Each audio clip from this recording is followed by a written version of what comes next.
बिस्मिल्लाहिर्रहमानिर्रहीम। अस्सलामु अलैकुम। उम्मीद करती हूँ आप सब खैरियत से होंगे।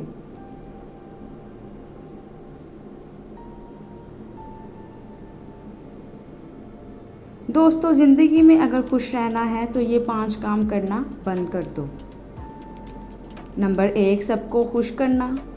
नंबर 2, दूसरों से ज़्यादा उम्मीदें लगाना। नंबर 3, जो हो चुका हमेशा उसके बारे में सोचते रहना। नंबर 4, हद से ज़्यादा फ़िक्र करना।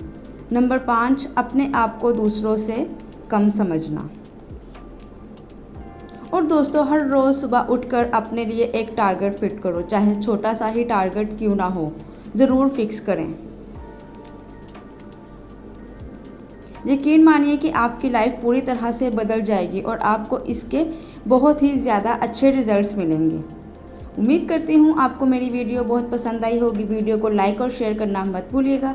चैनल को सब्सक्राइब करके बेल नोटिफिकेशन को ऑल पे कर दें। जज़ाकुमुल्लाहु खैरन कसीरा।